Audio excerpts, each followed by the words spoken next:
आप शांति रखो। एक ऐसे रास्ते पर द लाइव टीवी, सच सबसे आगे। दोस्तों, लोग कहते हैं कि एक झूठ का जब गुब्बारा बनाया जाता है, जब वो फूटता है तो उसको दोबारा जोड़ना असंभव होता है, नामुमकिन होता है। ऐसे को शायद बीजेपी के साथ हो रहा है। कर्नाटक से पहले हिमाचल, फिर कर्नाटक, और अब आने वाले जो राज्य हैं चुनाव के, उसमें ये बीजेपी की हालत बड़ी खस्ता होती जा रही है। बीजेपी ने खास तौर पर टारगेट किया हुआ था राजस्थान को, या किया हुआ है। मोदी जी के दौरे हो रहे हैं, तो अब कल वहां केशव प्रसाद मौर्य जी पहुंचे, उत्तर प्रदेश के उप मुख्यमंत्री हैं। लेकिन उनकी सभा में क्या हुआ उसको देखकर हर कोई हैरान है। उनके भाषण के दौरान कि वहां पर जो भाषण दे रहे थे वो उत्तर प्रदेश के उप मुख्यमंत्री केशव प्रसाद मौर्य दे रहे थे, बीजेपी के बड़े नेता हैं, और नारे लग रहे थे गहलोत जी के समर्थन में सामने भीड़ में से। असल में पूरा मामला यह हुआ था कि माली सैनी समाज का एक कार्यक्रम था आरक्षण की मांग को लेकर। उसमें बीजेपी ने अच्छा मौका समझा कि यह अच्छी जगह है, यहाँ पर अपनी नेतागिरी चमका ली जाए। लेकिन क्या हुआ, उसको टीवी नाइन भारतवर्ष ने लिखा है, केशव प्रसाद मौर्य की रैली में लगे गहलोत जिंदाबाद के नारे, कार्यक्रम छोड़कर चलते बने यूपी के डिप्टी सीएम। वहां लोग कह रहे हैं सोशल मीडिया के ऊपर कि जब नारे रोके नहीं वहां के लोगों ने, जो माली सैनी समाज के लोग थे वहां पे, कि केशव प्रसाद मौर्य जी बीजेपी के दिग्गज नेता और मुख्यमंत्री अपना भाषण शुरू कर रहे थे और लोग नारे लगा रहे थे गहलोत जिंदाबाद के, और होर्डिंग दिखा रहे थे, पोस्टर दिखा रहे थे। ऐसे के अंदर लोगों का कहना है कि जब नहीं रोका नारेबाजी का दौर तो भाग निकले वहां से उप मुख्यमंत्री महोदय। मैं आपको वीडियो दिखाता हूं कैसे मंच पर भी झड़प रहे थे भाजपा के कार्यकर्ता, भाजपा के नेतागण, जो भी लोग थे जो समर्थक थे केशव प्रसाद मौर्य जी के, माइक छीन रहे थे एक दूसरे के हाथों से कि कहीं से खामोश कर लें। लेकिन वो लोग जो थे वो खामोश होने को तैयार नहीं थे। मैं आपको वीडियो दिखाता हूं। शैलन यादव जी ने डाला इस वीडियो को। शैलन लिखते हैं कि उत्तर प्रदेश की भाजपा सरकार में स्टोल मंत्री जी की राजस्थान के जयपुर में उनके ही समाज के द्वारा आयोजित कार्यक्रम में हुई भारी बेइज्जती। भीड़ ने स्टोल मंत्री जी को भाषण भी नहीं देने दिया। अशोक गहलोत जिंदाबाद के नारे लगे, जमकर हुआ विरोध। मैं आपको वीडियो के अंश भाग दिखाता हूं कि क्या हालत हो गई है बीजेपी के इतने बड़े बड़े नेताओं की, कि आज इनके, जिनको ये अपना मानते हैं, जिन लोगों को कि ये उनके वोटर हैं, वो ही बीजेपी की किरकिरी कर रहे हैं। देखिए इस वीडियो को। आप शांति रखो। एक ऐसे रास्ते पर चला है जिसमें एक राष्ट्रवाद की झलक दिखाई देती है। तो दोस्तों, देखा आपने, ऐसे बहुत सारे वीडियो सोशल मीडिया के ऊपर वायरल हैं जिसके अंदर साफ कुछ हर कोई देख सकता है कि बीजेपी के नेताओं की आपस में झड़प देख लीजिए। सामाजिक कार्यक्रम में जो समाज के सबसे बड़े नेता हैं, माली सैनी समाज के केशव प्रसाद मौर्य जी, उनकी कैसी भदपिटी, कैसी किरकिरी हुई। और भीड़ ने जिसमें वो असल में क्या हुआ था कि केशव प्रसाद मौर्य जी का भाषण शुरू हुआ और बीजेपी की तारीफें करने लगी। वहीं से पूरा का पूरा मामला बिगड़ गया और राजस्थान की धरती पर गहलोत जिंदाबाद के नारे लगने लगे, जिसको देखकर बहुत कोशिशें करी आयोजकों ने, लेकिन उसके बाद भी वो मामला थमा नहीं। टीवी नाइन ने लिखा भी है इसको, केशव प्रसाद मौर्य की रैली में लगे गहलोत जिंदाबाद के नारे, कार्यक्रम छोड़कर चलते बने यूपी डिप्टी सीएम। ये लिखते हैं आगे, यूपी के डिप्टी सीएम केशव प्रसाद मौर्य के भाषण के बीचों बीच अशोक गहलोत समर्थकों ने नारेबाजी शुरू की, जिससे मौर्य को भाषण रोकना पड़ा। इसके बाद केशव प्रसाद मौर्य ने जब दोबारा भाषण देने लगे तब भी नारेबाजी चलती रही। नारेबाजी के बीच उनका भाषण खत्म हो गया और उसके बाद वे वहां से चले गए। माली सैनी समाज 12% के आरक्षण को लेकर की मांग को लेकर वहां एक स्टेडियम में जमा हुआ था। अब उसके अंदर क्योंकि नेता है समाज के केशव प्रसाद मौर्य जी, मंत्री या उप मुख्यमंत्री हैं, और क्या हालत हुई थी चुनाव में हम सब जानते हैं, सबको याद है। अब वो वहां भाषण देने के लिए पहुंच गए।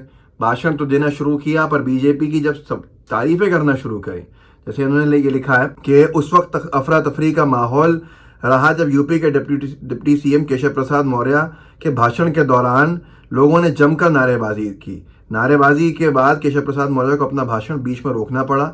मंत्री और भाजपा नेता प्रभुलाल सैनी के भाषण के दौरान भी सीएम गहलोत के समर्थन में नारेबाजी हुई। माली महासंगम में लोकसभा स्पीकर ओम बिरला भी शिरकत की। ये वो कार्यक्रम है जहां बीजेपी के लोकसभा के स्पीकर ओम बिरला साहब वो भी थे। केशव प्रसाद मौर्य जी बीजेपी की यूपी की सरकार में उप मुख्यमंत्री वो थे। तो आप सोच सकते हैं जो लोग कह रहे हैं कि पायलट साहब और गहलोत साहब, इनके बीच के अंदर जो भी मसला है वो बीजेपी की सरकार ला देगा, लेकिन बीजेपी की हालत तो देखिए, और जनता के अंदर कांग्रेस का जो क्रेज है वो साफ दिख रहा है। अब ऐसी परिस्थिति में भी अगर लोग कहें कि भाई यहाँ पर बीजेपी आ रही है तो असंभव है। असल में ये जो राज्य चुनाव में जा रहे हैं अगले कुछ महीनों के अंदर कर्नाटक के बाद, वो हिंदी पट्टी के बहुत महत्वपूर्ण राज्य हैं जिनको बीजेपी अपनी बपोती समझने लगी है, और सर्वाधिक लोकसभा की सीट्स मोदी सरकार में बीजेपी को यहीं से मिलती हैं, मध्य प्रदेश, छत्तीसगढ़, राजस्थान। मध्य प्रदेश में किस तरह की हालत है वो आप देख रहे हैं। मैं आज ही एक दूसरा वीडियो है मैं कर रहा हूं, उसमें भी आप देखिएगा कि ओपिनियन पोल्स वहां पे कह रहे हैं बीजेपी कहीं से कहीं तक नहीं है, लोगों में गुस्सा है। छत्तीसगढ़ में तो बीजेपी विपक्ष के तौर पर भी नहीं दिखती है भूपेश बघेल जी की सरकार के सामने, और अब राजस्थान में क्या हालत हो रही है वो सब कुछ आपके सामने है। अब इन परिस्थितियों में क्या होगा, आने वाले समय में कैसा रहेगा, उसका अंदाजा आप लगा सकते हैं। यहाँ तक कि ये भी लिखा है टीवी राय ने, दरअसल हुआ यूं कि माली महासंगम में यूपी के डिप्टी सीएम केशव प्रसाद मौर्य ने अपने भाषण के दौरान जैसे ही भाजपा की तारीफ शुरू की तो भीड़ में मौजूद जो लोग थे उन्होंने जमकर नारेबाजी शुरू कर दी थी। नारेबाजी और शोर शराबे के चलते केशव प्रसाद मौर्य को अपना भाषण बीच में रोकना पड़ा। इससे आप एक गहरी बात समझिए कि किसी भी हाल में आज जनता जो है वो बीजेपी की तारीफ नहीं सुन पा रही है।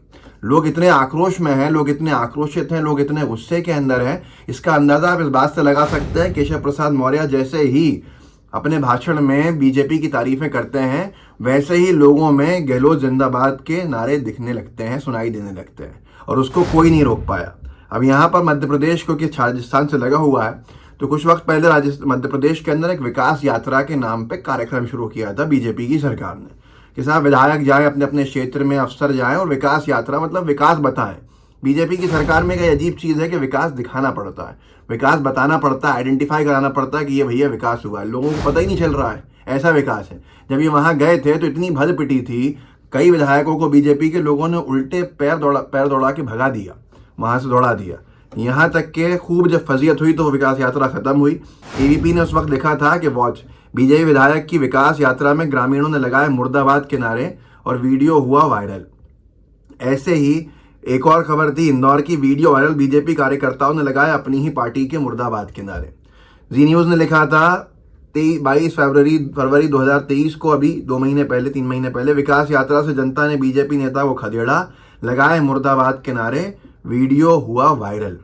अब विचारधारा तो खैर बची नहीं है, आप क्या कहें कि इनके विचार कितने ज़्यादा हैं, कैसे हैं वो आप देख लीजिए कि एक बार अभी सदन के अंदर नारे लग रहे थे गांधी जी के जिंदाबाद की अमर रहेंगे, तो बीजेपी के सांसद जो थे सब नारे लगा रहे थे, साथ दे रहे थे। जैसे ही गोडसे का जिक्र आया, गोडसे मुर्दाबाद, तो बीजेपी के सांसदों को साफ सूंघ गया। ये मैंने कहा, हरिभूमि ने लिखा था, सदन में गूंजा गांधी जी अमर रहे नारे में भाजपा ने दिया साथ, अचानक गोडसे मुर्दाबाद के नारे लगने पर हुए खामोश।